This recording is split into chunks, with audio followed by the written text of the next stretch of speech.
जी जनाब, क्या हाल है आपके? अच्छा, आज हमने एक पॉडकास्ट रिकॉर्ड की जिसमें हमने स्कूलिंग के हवाले से बात की है, ख़ासतौर पे जो वेस्ट में रहने वाले लोग हैं, यूएस, कनाडा, ऑस्ट्रेलिया, यूरोप, उन तमाम कंट्रीज़ में जो पब्लिक स्कूलिंग का सिस्टम है वो काफ़ी बिगड़ता जा रहा है आहिस्ता आहिस्ता। हमने देखा है कि जो जेंडर आइडियोलॉजी का टॉपिक इंट्रोड्यूस हुआ है कुछ सालों पहले, और अब वो फोर्सफुली बच्चों को उनके दिमाग में घुसाया जा रहा है।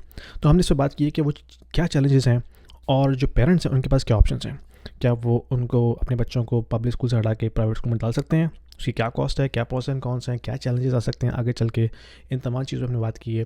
तो प्लीज़ अपने क्वेश्चंस, अपने कमेंट्स का इज़हार कीजिए, because I would like to learn from your perspective as well. What do you think about this? What is your thought process, और क्या आपका नेक्स्ट एक्शन हो सकता है इस हवाले से अपने बच्चों को प्रोटेक्ट करने के लिए?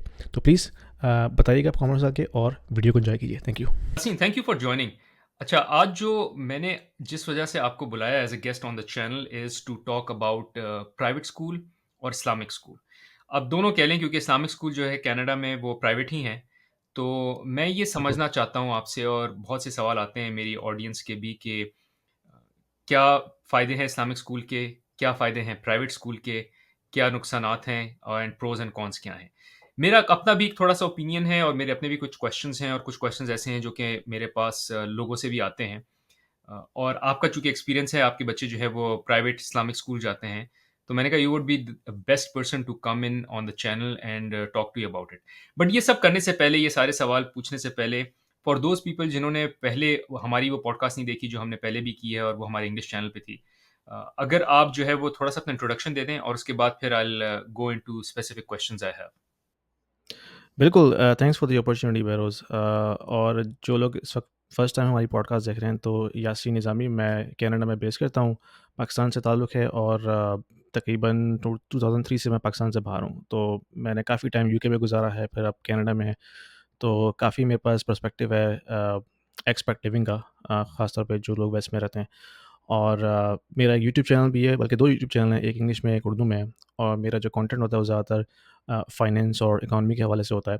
और साथ में थोड़ी बहुत जो है मेरी करियर काउंसलिंग भी होती है उसके ऊपर, ख़ास तौर पे जो मेरी फ़ील्ड से ताल्लुक़ रखते हैं, क्योंकि मेरा जो प्रोफ़ेशन है वो इंजीनियरिंग से ताल्लुक़ रखता है, टेलीकम्युनिकेशन से।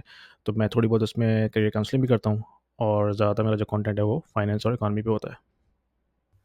Thank you Yasin, thanks a lot. चलें, लेट्स जंप इनटू इट। पहला मेरा सवाल ये है कि आपने वो क्यों प्राइवेट स्कूल चूज़ किया अपने बच्चों के लिए? क्या वो ट्रिगर पॉइंट था? डिसीजन मेकिंग प्रोसेस कैसा था? अगर थोड़ा-सा आप उस पे बताएँ, एंड आई एम श्योर मेरे पास और सवाल होंगे जब आप एक बारी अनरेवल करना शुरू करेंगे डिसीजन मेकिंग हुँ। Process and all. But if you can just start sharing some thoughts around what was the point and how did you go about deciding for it? बिल्कुल, मेरी 2 बच्चे हैं मेरे, एक बेटी है 11 साल की, और एक छोटा बेटा है 5 साल का। तो बेटा तो अभी फ़िलहाल पब्लिक स्कूल में जा रहा है, क्योंकि वो तो अभी बहुत ज़्यादा छोटा है, किंडरगार्टन में है, तो अभी उसको इतना सेंस नहीं है इन चीज़ों का। लेकिन जो मेन ट्रिगर था मेरा अपनी बेटी को पब्लिक स्कूल से हटाने का, वो था 2 चीज़ें थी बेसिकली। एक चीज़ थी जो बढ़ता हुआ एलजीबीटी का जो रुझान है स्कूलों के अंदर, वो काफ़ी, मुझे लगा था कि कहते हैं ना, वाटर सर से ऊपर चले गया। मुझे ऐसी फ़ील आई थी, क्योंकि ये चीज़ें पहले भी थी। जब मैं 2016 में यहाँ मूव हुआ था, तो मेरी बेटी ने यहाँ आके ही स्कूलिंग स्टार्ट की थी। तो उस वक़्त वो तकरीबन 5 साल की थी, तो उस वक़्त तो इतना इश्यू नहीं था, चीज़ें होती थी, लेकिन it was very much like behind the curtains. तो होता ये था कि 1 जून में महीना होता था, बस उसमें वो थोड़ा बहुत जो भी उनकी प्रैक्टिस होती थी, जो सेलिब्रेशन उन्होंने करनी है, वो होती थी। तो फिर बाकी पूरा साल ठीक रहता था। अभी पिछले 2-3 साल से ऐसा हुआ है, ख़ासतौर पे पैंडेमिक के बाद से, कि ये अब वो जून के महीने के बजाय वो पूरा साल होता है। यानी कि पूरे साल उसकी इवेंट्स होते हैं, उसके सेशंस होते हैं। फिर उन्होंने स्कूल के अंदर एक वो उनका ख़ास किस्म का कैरेक्टर होता है, ड्रैग क्वीन, उसको बुलाना शुरू कर दिया। वो ड्रैग क्वीन जो है वो अजीब किस्म के हुलिये में आकर जो है बच्चों के साथ स्टोरीज़ शेयर करता था या करती थी। अब ये भी एक क्वेश्चन है। तो और वो जिस किस्म की स्टोरीज़ होती थी, उन पे भी वो भी क्वेश्चनेबल हैं। वो मतलब वो छोटे बच्चों के हिसाब से वो स्टोरीज़ होती भी नहीं थी। तो फिर जब कुछ पेरेंट्स ने इसको पुशबैक करना शुरू किया, तो स्कूल ने जो है बिल्कुल अपनी फ़र्म इसमें कमिटमेंट दिखाई कि भाई नहीं, ये तो हमारा डाइवर्सिटी और इंक्लूजन का कंटेंट है, और इसको तो हमने लेके चलना है। तो फिर मुझे कुछ और चीज़ें देखने को मिली यूएस से, क्योंकि यूएस में भी ये चीज़ें काफ़ी ज़्यादा फैल रही थी। लेकिन ऑफ़ कोर्स कनाडा में ये एक नेक्स्ट लेवल के ऊपर है। तो फिर एक तो ये चीज़ थी, दूसरी ये चीज़ थी कि जो यहाँ पे पब्लिक स्कूल में ख़ास तौर पे जो एलिमेंट्री स्कूल्स होते हैं, आपको भी शायद पता होगा बहरोज़ कि वहाँ पे पढ़ाई के ऊपर बहुत ज़्यादा स्ट्रेस नहीं होता। यानी कि बहुत ईज़ी माहौल होता है। कोई एग्ज़ाम टेस्ट नहीं होते, और कोई अगर किसी किस्म का टास्क मिलता भी है, तो they leave it on the kid. यानी कि बच्चे की मर्ज़ी है, उसने करना है, नहीं करना है, कोई बात नहीं।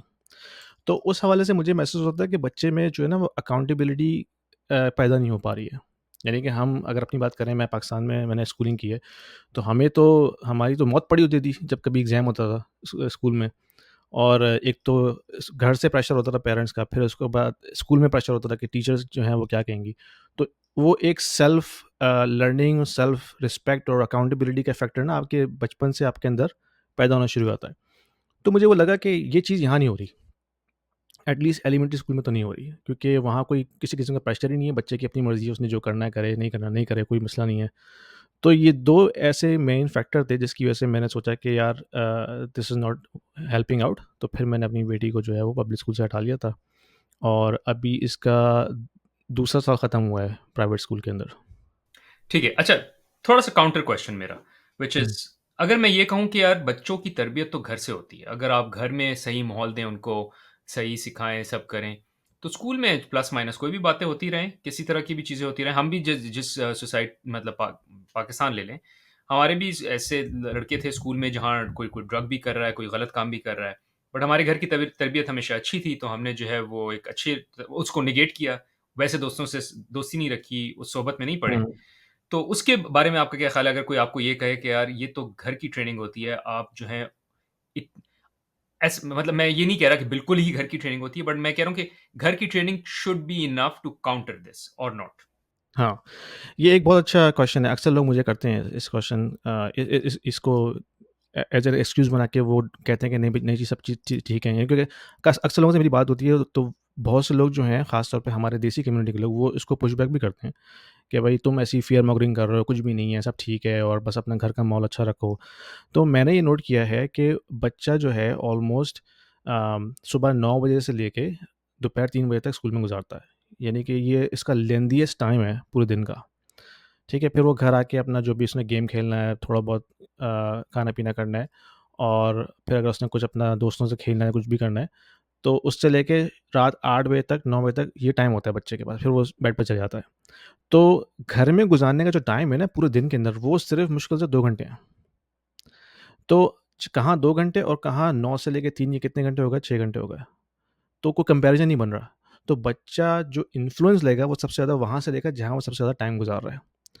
तो अगर वो बच्चा 9 से लेके 3 बजे तक उस माहौल में है जहाँ उसको इस तरह की चीज़ें सुनने को मिल रही हैं, तो आप जितनी भी कोशिश करें घर में अपने माहौल को अच्छा रखने की, वो टाइम जो है ना वो बहुत कम है बच्चे के पास उस चीज़ को अब्ज़ॉर्ब करने का। या तो आपका घर का माहौल बहुत ज़्यादा ही उस तरह का हो, यानी कि आपकी वाइफ़ जो है वो वर्क ना कर रही हों, वो कॉन्स्टेंटली बच्चे के साथ लगी हुई हों। लेकिन अगर दोनों पेरेंट काम कर रहे हैं, तो फिर आपके पास इतना टाइम ही नहीं होता घर में बच्चे को देने के लिए। ख़ास तौर पे जो वीकडेज़ होते हैं। वीकेंड पे ऑफ़ कोर्स आप काफ़ी टाइम दे सकते हैं, लेकिन अगर वीकडे की बात करें, तो वो जो घर में टाइम बच्चे का गुज़रता है जिसमें बच्चा अटेंशन लेता है अपने पेरेंट्स से, वो बहुत कम होता है। तो उससे मेरी एक पर्सनल ओपिनियन है, हो सकता है मैं गलत भी हूँ, लेकिन मुझे ये लगता था कि जितना इन्फ्लुएंस उसको घर के बाहर से मिल रहा है, वो बहुत ज़्यादा है, कंपेयर टू जो हम उसको घर में सिखा सकते हैं या उसको लेसन दे सकते हैं। गॉट इट, अच्छा, make sense, and these are fair points. मेरा दूसरा सवाल ये है कि why did you choose Islamic school? मतलब आप जो है वो अ अगर इश्यू यही था कि कुछ ऐसी चीज़ें पढ़ाई जा रही हैं जिससे आप एग्री नहीं करते, it could have been any private school. तो मेरा पहला आपसे क्वेश्चन ये है कि क्या प्राइवेट स्कूल में भी ये सब पढ़ाया जाता है? Is it just because you chose Islamic school because वो ही आइसोलेटेड है इन सब चीज़ों से, बाकी कोई भी स्कूल नहीं है? वरना private school slash Catholic schools इस तरह के भी और स्कूल्स हो सकते थे, हुँ, जिसमें आप डाल सकते थे। And I don't know if you really thought about that और नॉट, और no, Islamic was your first choice.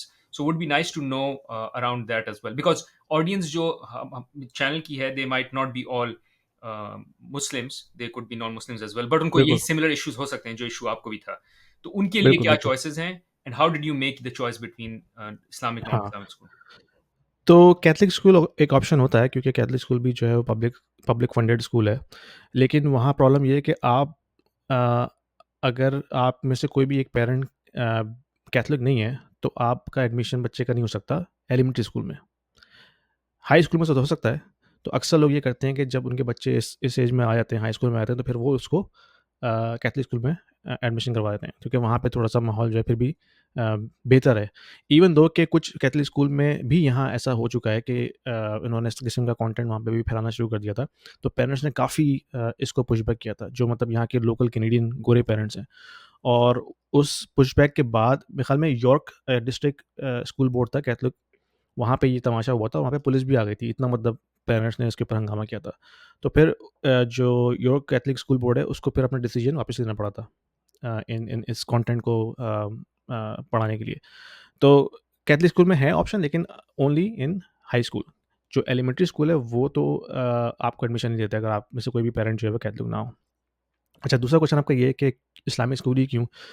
उसमें ऑफ कोर्स मेरी थोड़ी-सी एक कहना कहना चाहिए बायस भी हो सकती है कि मुझे इसको अपनी रिलीजियस एजुकेशन भी देनी थी। तो मैंने सोचा कि अगर इस्लामिक स्कूल में मैं एडमिशन करा दूँगा तो वहाँ पे ये चीज़ें भी काफ़ी कवर हो जाएँगी। तो वहाँ पे ये होता है कि मतलब कुरानिक स्टडीज़ भी होती हैं, फिर वो मस्जिद के साथ बना हुआ है स्कूल, तो मस्जिद भी बेसिकली उसके साथ ही लगी हुई है। तो बच्चे जो है वहाँ जाके नमाज़ भी पढ़ते हैं, जुमे की और ज़ोहर की।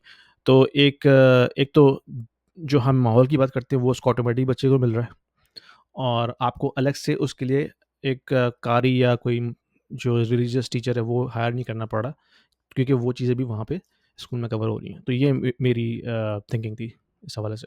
वरना जो प्राइवेट स्कूल वैसे हैं वो भी ऑप्शन है बिल्कुल, अगर कोई जैसे ऑफ कोर्स नॉन मुस्लिम है, तो वो उन स्कूल्स को जो है वो परस्यू कर सकता है, तो वो भी एक ऑप्शन है अच्छा। ठीक है, मेक सेंस।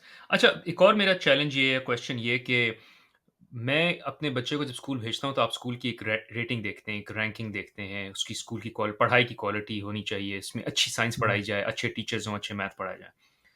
और इस्लामिक स्कूल का जहाँ से मैं आता हूँ, वहाँ specially I come from Pakistan, Balochistan, तो एक आइडिया मदरसे का भी होता है कि how do I make sure कि मैं तालीम अच्छी भी दूँ और येट इस जो इश्यू आपने बताया उसको भी अवॉइड करूँ और उसके साथ-साथ जो है get benefit of both Islamic school, Islamic education as well, but in a way hmm. which is more modernized, which is more education versus just being a very madrasa oriented. So tell me more about it क्योंकि मैं नहीं जानता, बिल्कुल भी मुझे नहीं idea कि Islamic school होता हाँ, कैसे है, आपका एक्सपीरियंस है। So if you can talk more about what is that Islamic school, इसमें क्या-क्या होता है? बिल्कुल यहाँ बिल्कुल ऐसा भी इस किस्म का कोई इश्यू नहीं है, जिस तरह का हमें पाकिस्तान में नज़र आता है वो मदरसों वाला इश्यू। यहाँ पे जो स्कूल हैं वो रजिस्टर्ड होते हैं यहाँ के स्कूल बोर्ड के साथ। और वो जो एजुकेशनल करिकुलम है, वो तो उनको वही फ़ॉलो करना पड़ता है, जो ख़ास तौर पे स्टेम जो करिकुलम होता है मैथ, साइंस, इंग्लिश वगैरह का, तो वो तो सारी चीज़ें वही फ़ॉलो करते हैं। सिर्फ़ जो चीज़ डिफ़रेंट होती है करिकुलम के अंदर, कि वो इसके अंदर थोड़ी-सी रिलीजियस जो सब्जेक्ट्स हैं वो ऐड करते हैं, जैसे इस्लामिक स्टडीज़ है, कुरानिक स्टडीज़ हैं, तो ये अलग से ऐड होता है, लेकिन बाकी जो सब्जेक्ट्स हैं वो वही होते हैं जो पब्लिक स्कूल में आपको मिलते हैं, जैसे science, English, social studies, maths हो गया, तो ये सारी चीज़ें तो उसमें होती हैं। तो करिकुलम के हिसाब से कोई इश्यू नहीं होता, क्योंकि वो स्टैंडर्ड करिकुलम फ़ॉलो हो रहा होता है। और जहाँ तक आपने माहौल की बात की, तो यहाँ पे स्कूल काफ़ी उस हिसाब से बने हुए हैं कि वो अलाइन होते हैं जितने भी दूसरी प्रोसेसेस हैं स्कूल के उनके साथ। उनके पास ओंटारियो क्वालिफाइड टीचर्स भी होते हैं, सारे नहीं होते ऑफ कोर्स, वरना फिर वो बहुत एक्सपेंसिव हो जाता है। अब कुछ स्कूल ऐसे हैं जहाँ पे इन्होंने बिल्कुल एग्ज़ैक्टली उसको उस लेवल से मैच किया है, जो कि पब्लिक स्कूल में होता है, फैसिलिटीज़ के हवाले से, क्वालिफ़िकेशन के हवाले से। तो फिर उसमें होता है कि कॉस्ट जो है वो बहुत ज़्यादा बढ़ जाती है, क्योंकि टीचर्स को फिर उस हिसाब से पे भी करना पड़ता है, तो वो फिर अनअफोर्डेबल हो जाता है पेरेंट्स के लिए।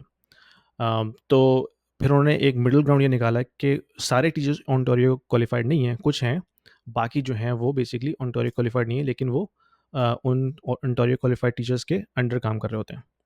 तो उसमें होता है कि फिर वो कॉस्ट थोड़ी-सी एडजस्ट हो जाती है, तो बच्चों की जो पर किड जो फ़ी आती है वो मैनेजेबल हो जाती है। वरना जैसे कुछ स्कूल हैं, ओलिव ग्रूव के नाम से यहाँ पे मिसागम है, वो काफ़ी मशहूर स्कूल है, तो उसकी जो फ़ीस ही $1000 से शुरू होती है पर किड। और वहाँ तो इतनी लंबी क्यू भी है कि आपका जब बच्चा बॉर्न होता है, आपको उसी वक़्त से उसका नाम लिखवाना पड़ता है, कि भई जब तक वो एलिमेंट्री के एज तक पहुँचेगा, तब शायद उसको स्पॉट मिल जाए। तो वहाँ पे इतना रश होता है। तो स्कूल्स की यहाँ पे ज़रूरत है क्योंकि डिमांड बढ़ती जा रही है, इतनी पॉपुलेशन आ रही है, लेकिन उस हिसाब से स्कूल्स हैं भी नहीं हमारे पास। तो अगर जो कि जो मीडियोकर किस्म का इस्लामिक स्कूल भी होगा ना, उसमें भी आपको बहुत लंबी क्यू नज़र आएगी, क्योंकि लोग जो हैं वो इस चीज़ को अब समझ रहे हैं कि यार ये जो प्रॉब्लम है पब्लिक स्कूल में, ख़ास तौर पे जेंडर आइडेंटिटी के हवाले से, वो काफ़ी ज़्यादा होती जा रही है।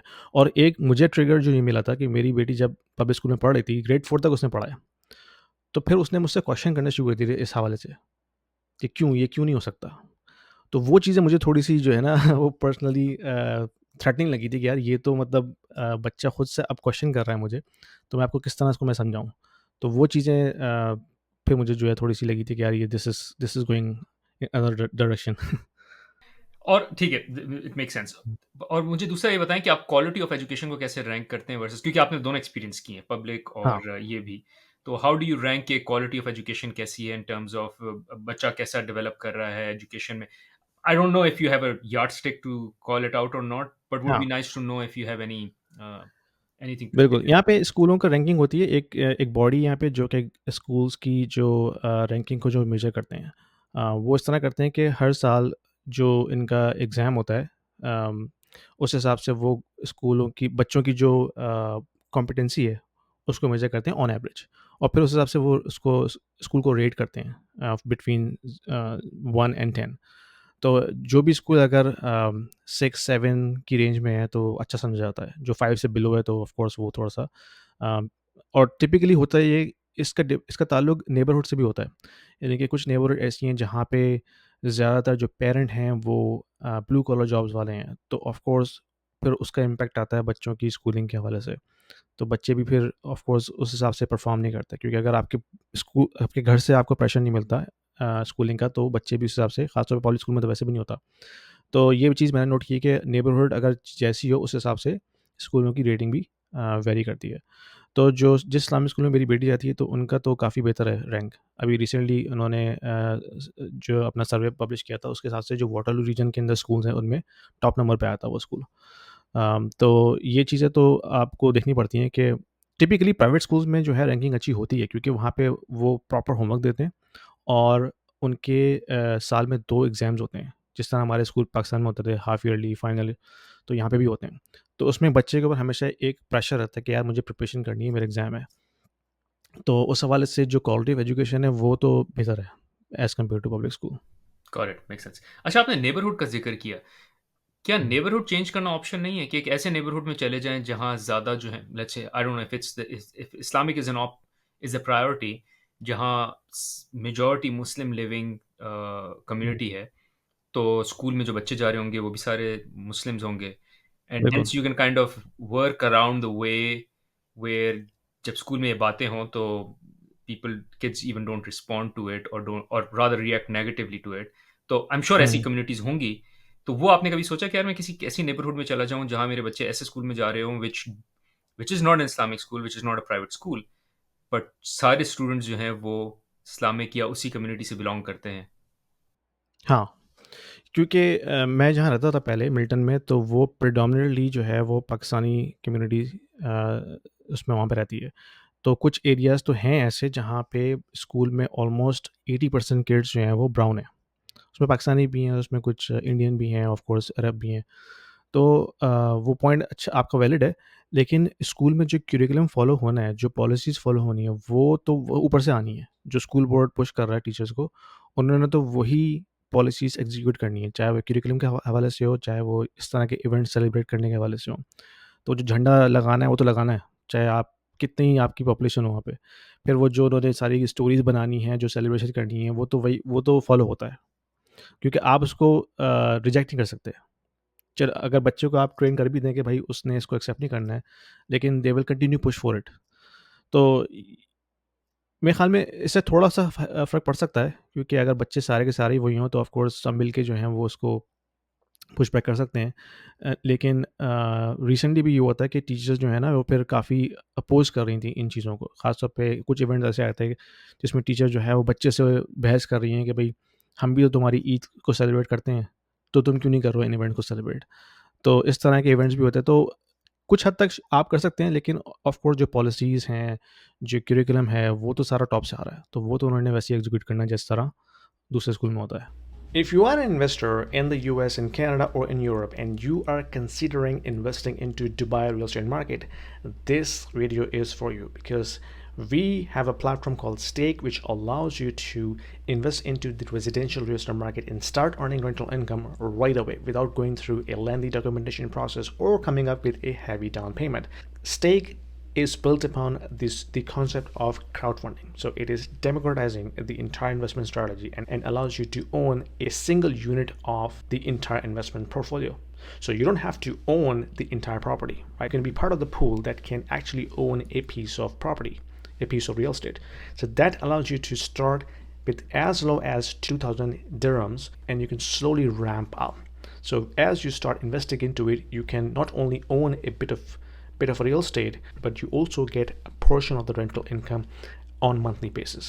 So it's a passive investment strategy, diversifying your portfolio from traditional North American or European markets into Dubai, which is hustling and bustling and growing very fast, and allows you to build your wealth over time. So don't delay. There is a link down there in the description. If you click on this, it will give you free 200 dirhams in your account right away to start with, and you can thank me later. Got it, make sense. अच्छा, फिर मुझे बताएँ कि अब मैं थोड़ी-सी different direction में ले जा रहा हूँ डिस्कशन को। Do you see any risk of isolation versus your family and friends? मैं एक एग्ज़ाम्पल लेता हूँ। लेट्स से मेरी वाइफ़ जो है वो she doesn't cover her hair, but I assume Islamic school में जो लड़कियाँ होंगी after certain age they would be required to cover their hair. मुझे नहीं पता इसमें को-एजुकेशन है नहीं है, तो maybe you can also talk about that as well कि लड़के-लड़कियाँ एक क्लास में पढ़ते हैं, नहीं पढ़ते। अ, पाकिस्तान में ये सब देखना करना relatively fair is okay because you when you come out you also see something similar in the society, in the neighbourhood as well. यहाँ Right. जब आपका बच्चा घर आएगा, नेबर्स डिफरेंट हैं, मे बी आप भी डिफरेंट हो, maybe as I said since my wife doesn't cover her hair क्या आपने कभी ये सोचा कि रिस्क ऑफ आइसोलेशन हो सकता है versus the society which exists outside of school altogether? हाँ, ये ख़्याल मुझे आया था शुरू में, और ये मेरा कंसर्न भी था कि यार ऐसा ना हो कि बच्चा बिल्कुल ही जो है वो आइसोलेट हो जाए, यहाँ की जो सोसाइटी है वहाँ से इंटीग्रेट ना हो सके। लेकिन ऐसा नहीं होता बेरोज़, क्योंकि होता ये है कि मैं आपको एग्ज़ाम्पल देता हूँ ज्यूइश स्कूल्स की भी, क्योंकि जितने ज्यूइश हैं उनका भी यही सिस्टम है। वो प्राइवेट पब्लिक स्कूल में नहीं आते, उनके अपने ज्यूइश स्कूल होते हैं, उसमें आते हैं, तो उनके वहाँ पे ज्यूइश ही सारे लोग होते हैं, बच्चे भी, टीचर भी, सारा कुछ। लेकिन उसके बावजूद फिर वो सोसाइटी के अंदर इंटीग्रेट भी होते हैं। तो बच्चे ने शाम में तो पार्क में खेलना है आके, तो पार्क में उसको दूसरे बच्चे भी मिलेंगे। फिर इसके अलावा जब उसने स्कूल से निकल के कॉलेज में जाना है या हाई स्कूल में जाना है या यूनिवर्सिटी में जाना है, तो वहाँ तो उसको ओपन सोसाइटी ही मिलेगी। तो ये मेरे ख़्याल में एक फ़ियर होता है हम पेरेंट्स के दिल के अंदर, लेकिन इससे कोई इतना इम्पैक्ट पड़ता नहीं है, क्योंकि बच्चा जो है ओवरऑल स्कूल सोसाइटी से ही इंटीग्रेट कर रहा है। जिसमें आप में शॉप पे जाना है, पार्क में जाना है, या किसी किस्म के जैसे कैनेडा डे के इवेंट्स होते हैं, तो बाकी जो स्कूल से आउटसाइड इवेंट्स हैं वो तो सारे उसी सोसाइटी में हो रहे हैं ना। तो मेरा नहीं ख्याल इसमें कोई इतना इम्पैक्ट आता है। और फिर जो दूसरे बच्चे भी उस स्कूल में होते हैं वो भी सेम बैकग्राउंड से आ रहे होते हैं, तो उनकी जो नॉलेज शेयरिंग, उनकी जो थॉट शेयरिंग है वो भी आप जो है उसी सोसाइटी के अंदर ही डेवलप हो रहे हैं। तो इंटीग्रेशन का मेरे ख्याल में कोई इतना इशू है नहीं, क्योंकि यही चैलेंज ज्यूइश लोगों को भी आया होगा, लेकिन मैं देखता हूँ कि उनके बच्चे भी उन्हीं स्कूल से निकल के फिर दोबारा इसी सोसाइटी के अंदर जो है वो इंटीग्रेट होते हैं। ठीक है। और जो एक और सवाल था, आर दी स्कूल्स को-एड, लड़के-लड़कियाँ साथ होते हैं या सब हाँ, सेपरेट क्लासेस में होते हैं? एलिमेंट्री स्कूल में तो को-एजुकेशन ही होती है। मेरे ख़्याल में हाई स्कूल से जाके फिर वो टिपिकली जितने भी इस्लामिक स्कूल हैं ना, वो हाई स्कूल तक नहीं है। बहुत कम है जो हाई स्कूल भी प्रोवाइड करते हैं, ज़्यादातर वो एलिमेंट्री तक होते हैं। तो एलिमेंट्री में तो वो को-एजुकेशन होता है। और जो प्राइवेट स्कूल हाई स्कूल भी प्रोवाइड कर रहे हैं, मेरे ख़्याल में वहाँ पे जाके सेपरेशन शायद होती है। उसका मुझे श्योर नहीं है, क्योंकि मेरी बेटी तो अभी ग्रेड 6 में ही है, तो मैंने हाई स्कूल के हवाले से इतना सोचा नहीं। लेकिन मेरा प्लान ये था कि हाई स्कूल में फिर मैं जो है इसको मैं कैथलिक स्कूल में डालूँगा, ताकि वहाँ पे ये चीज़ें थोड़ी-सी फ़िल्टर आउट हो जाती हैं। लेकिन यहाँ पे जो इस्लामिक स्कूल में हाई स्कूल प्रोवाइड कर रहे हैं, वो मेरे ख़्याल में, शायद मुझे श्योर नहीं है, मेरे ख़्याल में वो सेपरेशन करते हैं। And if you have to choose, maybe आपने आधा आंसर दे दिया, मैं सवाल ये करना हुँ। चाह रहा था कि अगर मैं प्राइवेट स्कूल में डालना है, should I do it more during the elementary और ड्यूरिंग द हाई स्कूल और बोथ? आई थिंक मेरा जो पर्सनल एक्सपीरियंस है वो ये है कि जब बच्चा आपसे इस तरह की क्वेश्चन करना शुरू हो जाए, I think that's the right age कि उसको आप उस माहौल से निकालें। क्योंकि किंडरगार्टन, ग्रेड 1, ग्रेड 2 इतनी पक्की एज नहीं होती, उसमें बच्चा इन चीज़ों पे इतना ध्यान भी नहीं देता। लेकिन हाँ, 3 के बाद से मैंने देखा है कि फिर बच्चे में थोड़ी-सी इंटेलेक्ट डेवलप होना शुरू हो जाता है कि वो फिर इन चीज़ों को जो है वो फिलोसॉफ़िकली सोचता है, फिर उससे आपसे क्वेश्चन भी करता है। फिर वो अपनी राय बनाना शुरू करता है उन चीज़ों के हवाले से। तो मेरे ख्याल में grade 3 onwards it's a better age कि आप वहाँ उस एज में आके उसको जो है वो उस माहौल से निकाल लें। और ये बच्चे-बच्चे पे भी डिपेंड करता है ना, कुछ बच्चे शुरू से थोड़े से स्मार्ट होते हैं, उनकी जो थॉट प्रोसेस होता है वो शुरू से काफ़ी डिफरेंट होता है, कुछ बच्चे जो थोड़ा देर से इस पे रिएक्ट करते हैं। तो मुझे ये पर्सनली महसूस हुआ था कि जब मेरी बेटी ग्रेड 4 में आ गई ना, then she was questioning these things, और वो फिर अपनी ओपिनियन खुद बनाना उसने शुरू कर दी थी, जो वो स्कूल से सीखती थी। अच्छा, एक चीज़ ये होती है कि स्कूल में जो टीचर कह दे ना, वो पत्थर की लकीर हो जाती है इन बच्चों के लिए। वो फिर अगर पेरेंट आपको उसका काउंटर आर्गुमेंट भी दे रहा हो ना, तो वो बच्चे मानते नहीं हैं। तो ये भी मैंने फ़ील किया है कि बच्चे जो है ना, टीचर्स जो है ना काफ़ी अटैच हो जाते हैं, एंड टीचर कुछ कह दे तो वो उन्होंने जो है उसको मान लेना है। तो ये भी एक चैलेंज था मेरे लिए। तो मैंने ये देखा था ग्रेड 3 ऑनवर्ड्स फिर बच्चे में ये चीज़ें आना शुरू होती हैं। तो फिर अगर आपने करना है तो दैट्स द राइट एज। अगर छोटा बच्चा है तो फिर उसको करने की इतनी ज़रूरत नहीं है, क्योंकि ऑफ कोर्स छोटे बच्चे के साथ अपने चैलेंजेस होते हैं। कभी उसकी तबीयत ख़राब हो गई, कभी वॉमिटिंग हो गई, कभी कुछ हो गया, तो आपको भाग दौड़ करनी पड़ती है उसको ले जाने के लिए। और टिपिकली जो प्राइवेट स्कूल्स हैं वो आपकी नेबरहुड में नहीं होते, वो दूर होते हैं थोड़े से, तो आपको ड्राइव करना पड़ता है। मेरी बेटी जिस स्कूल में जाती है वो यहाँ से 20 मिनट्स की ड्राइव पे है ईच वे। तो मैं ऐसा नहीं कर सकता कि मैं हर आधे घंटे के नोटिस में मैं दोबारा चले जाऊँ उसको पिक करने के लिए। तो छोटे बच्चे को तो बेहतर है कि आप अपने नेबरहुड के पब्लिक स्कूल में डालें, ताकि इस तरह के इश्यूज़ आप ईज़िली हैंडल कर सकें। ठीक है, आपने बिल्कुल अच्छी बात की। अमूमन होता है ऐसे कि आई थिंक पहले 8 साल तक, 7 से 8 साल तक बच्चे के जो सुपर हीरोज़ होते हैं ना, वो पेरेंट्स होते हैं। मतलब वो बोलते हैं हुँ, यार इन्होंने जो कह दिया है वो दैट्स इट। उसके बाद जो है वो एक अगले 4-5 साल जो है वो टीचर्स होते हैं। दे आर लाइक, जिस तरह आप कह रहे हैं कि टीचर ने अगर कह दिया तो टीचर को पता है, पेरेंट्स को, क्योंकि वो फिगर आउट कर लेते हैं बच्चे के जितना मैं बाप को अपने हीरो समझता था उतना हीरो है नहीं ये। इसको क्योंकि बहुत सी चीज़ें आप कहानी बना लेते हैं ना। बच्चे ने पूछा कि हाँ, वो तरबूज का रंग लाल क्यों है? तो आपने कोई कहानी बता दी कि यार ये लाल इसलिए बिकॉज़ इसमें I don't know, because you don't even know the answer why it's red, right? So you make up something and हाँ, they go like wow what an answer, मेरे बाप को सब पता है। फिर जब वो टीचर बताने लग जाता है कि असल में लाल रंग तो किसी और वजह से है, तो उनको आइडिया हो जाता है कि यार बाप को कुछ नहीं पता। तो फिर ट्रस्ट टीचर पे बढ़ जाता है। और हाँ, फिर एक ऐसा लेवल आता है आफ्टर 5-6 इयर्स कि आपका टीचर से भी ट्रस्ट खत्म हो जाता है और फिर आपको ट्रस्ट हो जाता है अपने सिर्फ दोस्तों पे। कि यार जो दोस्तों ने बात की है वो सही है, टीचर को भी नहीं पता और हुँ, माँ-बाप को तो पहले ही नहीं पता था। So you are completely right, I agree with you हाँ। On on this. अच्छा, एक चीज़ और जो मैंने पूछनी थी आपसे, आपने कभी होम स्कूलिंग पे इवैल्यूएट किया और अगर किया, नहीं किया तो उसपे क्या आंसर निकला? हाँ, मैंने इस पे इवैल्यूएट तो एज़ सच नहीं किया था, लेकिन मुझे कुछ पेरेंट्स ऐसे मिले हैं जो होम स्कूलिंग कर रहे हैं, अभी भी कर रहे हैं। और ये मेरी उनसे मुलाकात हुई थी पैंडेमिक के दौरान, क्योंकि जब पैंडेमिक में तो हो ही होम स्कूलिंग रही थी ना, तो बहुत से पेरेंट्स ने फिर उसको कंटिन्यू रखा है, पैंडेमिक से लेके अब तक। और फिर मैंने उनसे पूछा तो उनकी भी जो कंसर्न थी वो यही थी, स्कूल का जो प्रॉब्लम है एलजीबीटी के हवाले से। लेकिन उसमें जो है पेरेंट्स की बहुत कमिटमेंट चाहिए। यानी कि उसमें गारंटीड एक पेरेंट तो घर पे होगा। यानी कि अगर वाइफ़ घर पे है, तो वो फुल टाइम बच्चे के साथ लगी हुई है। अभी हमारे मोहल्ले में एक फैमिली मिली हमें जो कि होम स्कूलिंग कर रहे थे। उन्होंने अब इस साल से अपने बच्चों को इस्लामिक स्कूल में डाला है। और उनका भी कंसर्न यही था, और उनकी जो रूटीन थी वो ये थी कि उनकी जो वाइफ़ थी, मदर थी, she was like full time working with the kids. यानी कि वो सुबह 9 बजे से बैठ जाती थी बच्चों के साथ, और प्रॉपर जिस तरह से एक स्कूल का जो माहौल होता है, वो 9 बजे से लेके 3 बजे तक वो चलता था, जिसमें वो सारे सब्जेक्ट्स कवर करती थी। और फिर उसके बाद बच्चों की जो आउटडोर एक्टिविटी है, उन पे भी तवज्जो देना। फिर इसी तरह मुझे मेरे ऑफ़िस में मुझे एक कोलीग मिला था पाकिस्तानी, वो यूएस में होता है।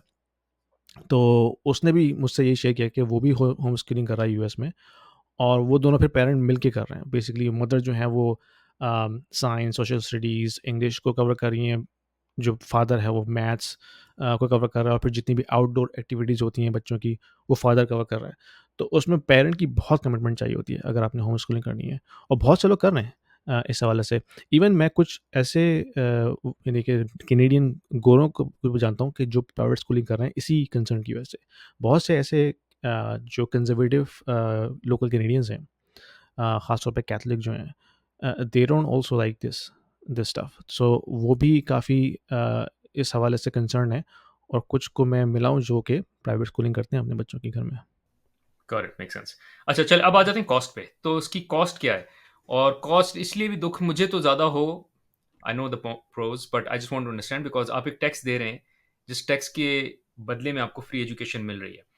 So, what is the cost, and is there a way I can get some tax help on the expense that I have here, ताकि मुझे थोड़ी सी रिलीफ टैक्स में मिल जाए, या कोई हुँ, मतलब what is the most optimal way of funding this? And I would also like to हाँ। understand how were you able to decide कि मैं I know you've spoken a lot about your decision, but from finances point of view आपने किस तरह decide किया कि यार मैं how would I take this chunk of money out of my budget and spend it? Hmm, So if you can give us those thoughts as well. बिल्कुल। ये of course एक कंसर्न होता है, क्योंकि आपको तकलीफ़ होती है कि यार मैं इतना 50% टैक्स दे रहा हूँ यहाँ पे, और दे ही इसी दे रहा हूँ कि मुझे फ्री एजुकेशन मिल रही है बच्चों को, फ्री हेल्थ केयर मिल रहा है। तो अब मैं क्यों इसमें मज़ीद पैसा खर्च करूँ? तो ऑफ़ कोर्स ये एक चुभन होती है आपको, लेकिन फिर आप ये देखते हैं कि यार at the end of the day, जितनी भी आप हार्ड वर्क कर रहे हैं वो आप अपने बच्चों को अच्छी लाइफ़ देने के लिए कर रहे हैं। तो why don't we just spend a little more to give them better education? तो ये मेरा डिसीजन मेकिंग क्राइटेरिया था। और ये एवरेज अगर मैं बात करूँ तो इट्स बिटवीन 450 एंड 550 पर किड पर मंथ। और ये डिपेंड करता है कि फिर स्कूल किस लेवल का है। जैसा कि मैंने बताया, ओलिव ग्रूव जो है वो, उसकी तो स्कूल की जो फ़ी है वो $1000 पर किड पर मंथ शुरू होती है। फिर अगर आपके 2 या 3 बच्चे हैं तो of course you can multiply this by 3। थोड़ा-सा आपको डिस्काउंट मिल जाता है अगर आपके सिबलिंग्स हैं दूसरे और भी, तो they can give you some discount. But on average let's say between $500 to $600 पर किड, तो आप ज़हन में रखें, इससे कम नहीं होगा। और इसका टैक्स बेनिफिट का ये होता है कि अगर स्कूल आपको डोनेशन रिसीट प्रोवाइड कर देता है, तो फिर आप उसको टैक्स में राइट ऑफ कर सकते हैं। यानी कि खाली स्कूल की फ़ी को आप नहीं कर सकते, लेकिन कुछ स्कूल ऐसा करते हैं कि वो उस फ़ी का कुछ पोर्शन जो है उसको डोनेशन में कंसीडर करते हैं, और फिर वो उसके ऊपर आपको डोनेशन रिसीट इशू करते हैं। तो वो आप जो अमाउंट है वो आप अपने टैक्स में राइट ऑफ कर सकते हैं, क्योंकि वो जो डोनेशन किसी किस्म की भी हो, चैरिटी हो या किसी भी दूसरे अ, आप ऑर्गेनाइजेशन को दे रहे हैं, तो अगरचे वो जो ऑर्गेनाइजेशन वो रजिस्टर्ड है यहाँ पे कनाडा में, तो फिर आप उसको टैक्स में राइट ऑफ कर सकते हैं। Correct, make sense. अच्छा, hmm, I am coming towards the end और मेरा प्रॉब्ली सेकंड लास्ट सवाल है आपसे। हमने बहुत से प्रोस, बहुत से कॉन्स की बात की। कोई ऐसा कॉन जो हमने मिस कर दिया हो, या अगर आपको कॉन्स कोई ऐसी चीज़ जो ज़िक्र ना किया हो, या कोई समराइज़ कर दें। एक तो कॉस्ट है, let's say you pay hmm, more cost. But is there any other con that you have seen, because अब आपने दोनों एक्सपीरियंस कर लिए हैं। ऑब्वियसली आपने जो है वो बेनिफिट ज़्यादा देखा है। But is there any cost or con other than just हाँ, the dollars that you've evaluated so far? बिल्कुल। एक जो सबसे बड़ा कौन होता है, क्योंकि प्राइवेट स्कूल जो हैं ये प्राइवेटली रन है, इनके पीछे कोई बहुत बड़ी ऑर्गेनाइजेशन नहीं होती है। कुछ के पीछे है, जैसे कि ऑलिव ग्रोव का मैंने ज़िक्र किया आपसे। फिर एक और यहाँ पे ऑर्गेनाइजेशन है मैक के नाम से, MAK, तो वो भी एक बहुत बड़ी ऑर्गेनाइजेशन है, उनके काफ़ी स्कूल्स हैं यहाँ पे। तो अगर कोई पीछे ऑर्गेनाइजेशन है बड़ी, तो फिर तो वो बहुत प्रोफेशनली रन होगा काफ़ी हद तक। फिर उनकी जो फैसिलिटी होगी वो भी काफ़ी बेहतर होती है। उसमें जिम भी होता है, उसमें प्लेग्राउंड भी होता है। एक एक पब्लिक स्कूल की आपको फीलिंग आती है, यानी कि फैसिलिटीज़ वाइज़। जो प्राइवेट स्कूल किसी बड़ी ऑर्गेनाइज़ेशन के बगैर रन हो रहे हैं, यानी कि कोई प्राइवेटली इसको रन कर रहा है, अब जैसे मिल्टन में जहाँ जहाँ मैं रहता था, तो वहाँ पे एक बंदे ने ये इनिशिएटिव लिया था कि भई मैंने प्राइवेट स्कूल शुरू करना है। तो he was like a Pioneer of private schooling in Milton. तो वो उसने बेसिकली एक घर को किराए पे लेके वहाँ से शुरू किया था, और ये मैं बात कर रहा हूँ पिछले कोई 10 साल पहले की। तो उस वक़्त ऑफ कोर्स इतने ज़्यादा पॉपुलेशन भी नहीं थी और लोगों के पास इतने बजट भी नहीं होता था, तो उसने बहुत मिनिमम फ़ीस के साथ शुरू किया था, तो पेरेंट्स अपने किड्स को लेके आ गए थे वहाँ पे। अब वहाँ पे प्रॉब्लम ये था कि क्योंकि वो प्राइवेटली बिल्कुल एक बंदा खुद रन कर रहा है, तो उसके पास इतनी जगह भी नहीं थी। वो एक घर को उसने लेके शुरू किया था, तो कोई प्लेग्राउंड भी नहीं है, कोई जिम भी नहीं है, वॉशरूम भी फैसिलिटीज़ भी काफ़ी कम थी, स्कूल का जो क्लासरूम का साइज़ था वो काफ़ी कम था। तो ये एक एक एक कौन है कि अगर आप अपने बच्चे को भेज भी रहे हैं, तो एटलीस्ट उसको वो एनवायरनमेंट मिले जिसमें वो एन्जॉय कर सके। तो जो स्कूल ऐसे प्राइवेटली रन हो रहे हैं, जिनके पीछे कोई ऑर्गेनाइज़ेशन नहीं है, उनको कोई बड़ी फंडिंग नहीं मिल रही, तो वो फिर स्ट्रगल करते हैं फंडिंग के हवाले से। और फिर जब फंडिंग नहीं मिलती, तो ऑफ कोर्स आपको वो उस तरह की फैसिलिटीज़ नहीं दे पाते, जो कि एक टिपिकल स्कूल में मिलती है। तो ये एक बड़ा कौन है मेरे ज़हन में, जो कि मैंने नोट किया था। लेकिन जो बड़ी ऑर्गेनाइज़ेशन जो स्कूल चला रही हैं, तो they have relatively better facilities. अब जहाँ मेरी बेटी जाती है, तो वो एक बड़ी ऑर्गेनाइज़ेशन है। बेसिकली उनको कतर से भी फंडिंग आती है। कतर की जो गवर्नमेंट है, वो भी उनको थोड़ा-सा फंड करती है। तो उनके पास फैसिलिटी बहुत बेहतर है। यानी कि मस्जिद के साथ स्कूल बना हुआ है, तो ऑफ कोर्स मस्जिद बड़ी है काफ़ी, तो स्कूल की बिल्डिंग भी काफ़ी बड़ी है। फिर पीछे प्लेग्राउंड है, सॉकर पिच है, जिम है अंदर, और वॉशरूम की फैसिलिटीज़ काफ़ी अच्छी है। तो वो एक प्रॉपर आपको प्रॉपर स्कूल वाली फीलिंग आती है। तो ये एक बड़ा कॉन है।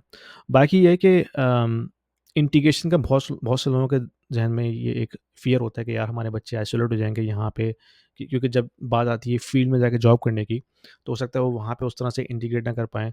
लेकिन मेरे हिसाब से ऐसा कोई इश्यू है नहीं, क्योंकि जो बच्चे उसमें पढ़ भी रहे हैं, वो यहीं के बोर्न एंड रेज़्ड हैं। तो इंग्लिश और फिर यहाँ का कल्चर वो अच्छी तरह से ऑलरेडी समझते हैं। तो I don't think it's going to be an issue. और फिर हम अगर अपनी एग्ज़ाम्पल भी अगर कंसीडर करें कि हम जहाँ से पढ़ के आए हैं, अ, वो उसका तो कोई मुकाबला ही नहीं है यहाँ पे।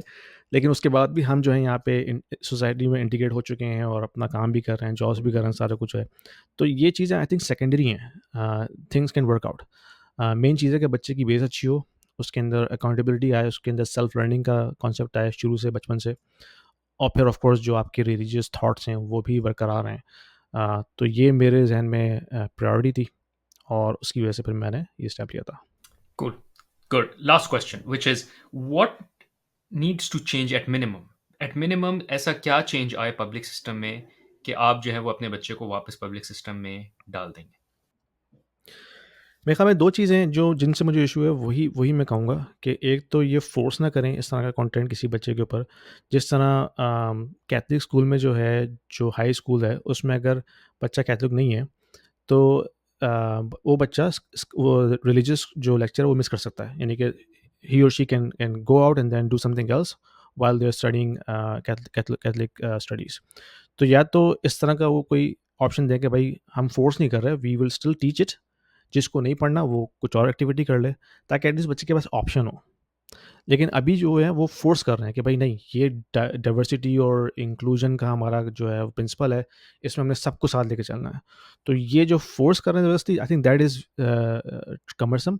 और फिर अगर ये ऑप्शनल चीज़ बन जाए, तो फिर आई थिंक आप उस पे कॉम्प्रोमाइज़ कर सकते हैं। और दूसरी चीज़ ये है कि जो अकाउंटेबिलिटी का मैंने आपको फैक्टर बताया था कि भाई, क्योंकि एलिमेंट्री स्कूल में किसी किस्म के एग्ज़ाम्स होते नहीं हैं, तो जो बच्चे की जो एबिलिटी को जज करना है, अपनी मेज़र करना है, वो उसका कोई ख़ास पैरामीटर नहीं है।